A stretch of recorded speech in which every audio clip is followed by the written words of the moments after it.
السلام عليكم، التحية لك يا أخت محاسن وللزملاء في الجروب. يعني داير أوضح حاجة تعقيب على كلامك كده. طبعا دلوقتي في مشكلة كبيرة جدا بالمناسبة في السودان، لا يزول عنده حساب في البنك. أنا قبل حوالي 12 سنة تقريبا كنت فتحت حساب في بنك أبو ظبي الوطني، باعتبار أنه ده بنك أجنبي بيكون أكثر أمان يعني. وبعد فترة جيت أسحب فلوس، وأنا الحساب ده فتحته بالدولار. الحساب ده حساب بالدولار. بعد فترة جيت اسحب فلوس، قال لي والله ما في طريقة تسحب فلوس. كيف ما في طريقة؟ قال لي يا اخي عندنا تعليمات من البنك المركزي، ما في تدي دولار لا يزول، ودي قروشنا، دي قروشنا بالدولار. قال لي كيف؟ وهو الحل شنو كيف؟ قال لي والله في التعليمات كده، لكن احنا ما عارفين، احتمال يصدر قرار جديد. المهم انت ادي فرصة كده وتعالينا تاني. فضلت اتردد عليهم. انا بتردد على الناس ديل عشان داير اسحب فلوسي او اسحب جزء منها لفترة قريب 10 سنين. لفترة قريب 10 سنين، تتخيلوا كلام زي ده؟ قروشي دخلتها في البنك ابو ظبي الوطني، داير اسحب منها ولو بسيط. كل مره يقول لي والله ما في سحب، لانه في تعليمات من بنك السودان كده. الكلام ده من اول، من زمن حكومه عمر البشير طبعا. وكده هسه طبعا الطين زاد بله. طيب الحل شنو؟ طيب انا داير ادوني لا ان شاء الله بالجنيه السوداني، غيموا لي بالجنيه السوداني. والله بيقول لي ياخذ الوقت، مع الكلام ده ما في، والحاجات دي كلها موقوفه وكده. طيب انا حاتصرف شنو؟ يقول لي يا اخي انت ممكن تبيعها لزول تاني يكون عنده حساب بالدولار، وبعدين هي بتمشي من حسابك لحسابه، لكن هو ذاته ما بيدوها له. نفس المشكله. طيب منو اللي بيرضى وضعه زي ده؟ يعني يشتري له قروش وما يقدر يستلمها. المهم الحكايه دي جرت تقريبا قريب 10 سنوات. دلوقتي انا قبل 4 شهور تقريبا، شهر 8 اللي فات، ماشي تركيا، وكنت محتاج للفلوس دي. المهم فمشيت لهم، وقاموا قال لي برضه نفس الكلام. قال لي يا اخي الحكايه دي ما في، والقروش دي كلها في بنك السودان، يعني شالها مننا. ناس بنك ابو ظبي الوطني قال لي القروش العملات الصعبه اللي عندنا كلها شالها بنك السودان. طبعا الكلام ده هسه قريب، قبل 4 شهور. لكن المهم في طريقة تانية. انت في طبعا كلمني زول يعني مش هون ذاته، قال لي يا اخي لانه في ناس في البنك ده بيتعاملوا مع ناس برضه، في ناس كده بيتعاملوا في البترول، او بيجيبوا بترول من برا حاجة بالشكل زي ده. هم ممكن يشيلوا القروش دي يدوها لهم من برا، لكن شنو بيدوك لها بسعر اقل. يعني كم؟ المهم الوقت ده الدولار في السوق ب 500 كم 70 تقريبا، يعني 577 500 كده. قال لي يوم بيشيلها منك، لكن بيدوك لها ب 400 ل 410 في الحدود دي. يعني فرق كبير جدا في كل دولار، حاجه بتاعت 170 في كل دولار. شو الفرق ده كبير كيف يعني؟ عشان شوف نازل بياكلوا على ناس باطل. طبعا انا اول محتاج للقروش وخايف تاني ما تمرق ذاته. المهم في النهايه وفقت مضطر. المبلغ اللي كنت عايز اسحبه كان بالضبط 29500 دولار، او 29700 دولار حاجه كده. كويس. فقالوا لي خلاص. الكلام ده طبعا في ناس في البنك لهم دور في الموضوع ده، يعني هم بياخدوا عمولة في الشغلانة دي. عرفت الكلام ده؟ المبلغ ده قاموا ادوني له ناقص 9000 دولار تقريبا. وانا المهم شلته مضطر ومجبور، لانه خفت على الباقي ذاته ما القاه. فقلت زي ما بقول المثل السوداني، المال تلته ولا كتلته. فالمبلغ بتاعي سحبته، او سحبوهن من البنك، كان 29700 دولار. لكن ادوني له بما يعادل تقريبا 21000 دولار أو حاجة في الحدود دي. يعني المهم في، يعني أنا خسرت من قروشي حوالي 9000 دولار. خسرت من فلوسي. الكلام ده شهر 8 قبل 4 شهور، عشان أنا ماشي تركيا. والحمد لله إني عملت كده، لأن هسه لو رجعت تاني ما كنت ما حلقة. القروش دي ذاتها شلتها دي ما كنت ولا دولار ما كنت حلقة.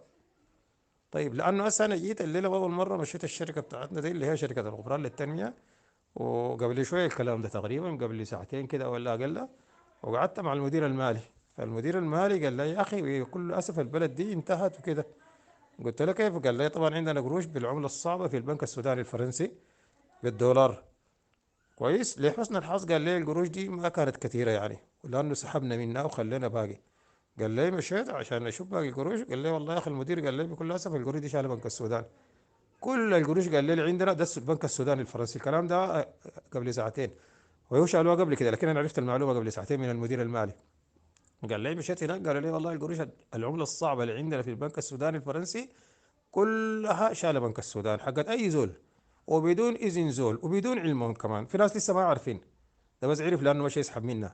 قال لي ما عندنا قروش ولا مليم، قال لي ما في حسابكم خالي، القروش دي مشت بنك السودان المركزي بدون اذن صاحبها وبدون علم بدون اي شيء. كيف الكلام ده؟ قال لي أيوة. قال لهم طيب الحل شنو؟ قالوا له الحل تكتب طلب، وطالت طالب بفلوسك زيك وزي الناس اللي شالوا قروشهم. في ناس برضه يقولوا كده، قلنا له نكتب طلب، وكتبوا طلب يطلبوا يعني يدون قروش. لكن الكلام ده، الطلب ده مش معناه تضمن انه حيجيك قروشك، ممكن ما تجيك القروش بتاعتك دي ذاتها. بناء على كده يا جماعه في حاجات حصلت. طبعا البنك السوداني الفرنسي ده فيه اسهم فرنسيه، فالفرنسيين قاموا يسحبوا جميع الاسهم بتاعتهم. ده بوريك الانهيار اللي حيحصل في السودان، كلهم سحبوا فلوسهم. وده ذاته الراجل ده قال لي كده، ده مدير مالي كويس بتاع الشركه عندنا.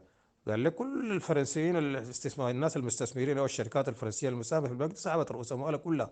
البنك ده اصبح بنك سوداني. حتى بنك ابو ظبي الوطني دلوقتي اسمه اتغير، انا مشيت لقيت اسمه اتغير، كان اسمه بنك ابو ظبي الوطني، دلوقتي الظاهر ناس ابو ظبي برضه سحبوا يعني اسهمن، بقى اسمه حاجه ثانيه، ما اعرف بنك الخليج ولا البنك العربي ولا شو، ما اعرف. المهم ده الوضع الحاصل في السودان. فدلوقتي انا بقول لجميع الناس الاخوان، اي زول عنده قروش بالعمله الصعبه يسرع يشيلها قبل ما يشيلوها، لانه ما حتلقاها تاني. دي نقطه. الموضوع الثاني موضوع الاراضي. الرجل ده ذاته اللي هو المدير المالي بتاعنا هو قريبي ذاته ابن خالي يعني. عنده اخوه برضه ابن خالي مهندس في ابو ظبي اسمه عبد القادر، وعندهم قطعه ارض هنا في السودان كانوا مشترينها قبل كده. بعدين قاموا رسلوا له توكيل، عملوا له توكيل عشان يبيعوا لنا الارض بتاعتهم دي، لانه دايرين قروش يخطها في حاجه تانية او كده.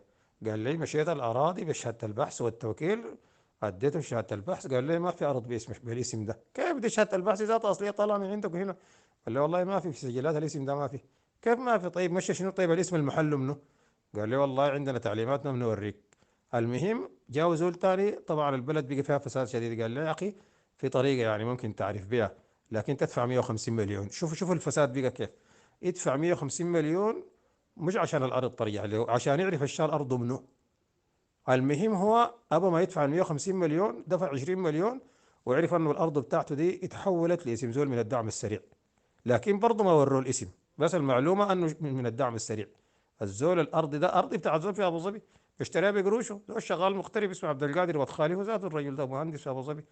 الارض بتاعته، وهو متزوج بنت اخوه اسمه منه خالة الزول، زمان كان ضابط عمل انقلاب، زمان النميري خالد الكد، خالد الكد زمان عمل انقلاب كان النميري ذكره ده كويس. اي يلا الارض دي مشترينها هم من زمان، دلوقتي الارض ما في، والارض تحولت بدون علم صاحبها بشهادة بحث ثانية جديدة لزول من الدعم السريع، وبالتالي الأراضي قال له والله إحنا ممنوعين ما نكلم أي زول.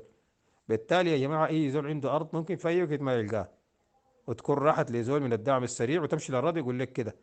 وفي النهايه واحد قال له خلاص انت تدفع 150 مليون ونحن بنطلع لك شهاده بحث جديده. طيب شهاده بحث اعمل بها شنو؟ ما في زول بغادي شهاده طلعت ولا شهاده بحث وشالها وكده. دلوقتي دي مشكله غايمه، هسه هو كان بيحكي لي في الموضوع ده.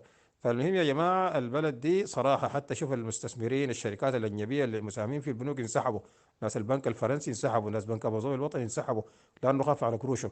بعدين دلوقتي في رجال اعمال كثيرين جدا عندهم قروش سحبوا فلوسهم كلها وطلعوها برا.